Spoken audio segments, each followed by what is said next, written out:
Rudyard, qui a pris cette approche justement d'une autre façon, il a défini ces phases différemment pour Mercure ou Vénus. C'est-à-dire que pour Mercure, il a parlé de deux dimensions de Mercure. Un qui est la dimension Prométhée, donc le premier, si vous voulez, de la conjonction inférieure à la conjonction supérieure. Mercure, à ce moment-là, est dit dans sa phase Prométhée. Il est vu comme Prométhée. Et que dans la conjonction de la conjonction supérieure à la conjonction inférieure, il est dans ce qu'on appelle une phase Épiméthée. Idem pour Vénus. Pour Vénus, de la conjonction inférieure à la conjonction supérieure, on dit qu'elle est dans sa phase Lucifer, et de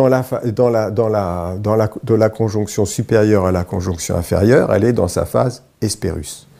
Donc, c'est des notions sur lesquelles je vais revenir parce que c'est intéressant, parce que si maintenant on complexifie encore plus le schéma, on va voir qu'en réalité, vous avez 4 phases. Vous avez une première phase, donc si on part de la conjonction inférieure, si vous voulez, en réalité, ça va être tout simplement le milieu de la phase de rétrogradation. On est au milieu de la phase de rétrogradation. Donc cette phase de rétrogradation, elle dure en gros, vous voyez, pour Mercure, elle va durer à peu près une vingtaine de jours environ, entre 20 et 24 jours. Et puis pour Vénus, ça va durer entre 40 et 45 jours. Donc on a ce début-là correspond au milieu de la phase de rétrogradation. Alors il y a une notion sur laquelle je reviendrai après, mais je ne veux pas pour complexifier le schéma maintenant. Il y a tout ce qu'on appelle la boucle de rétrogradation. Mais ça, j'en parlerai après.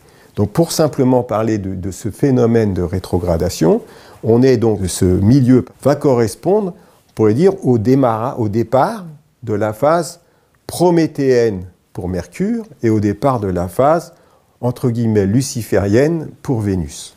Et puis la conjonction supérieure, eh bien, on a le début de la phase épiméthéenne pour Mercure et de la phase Hespérus pour Vénus.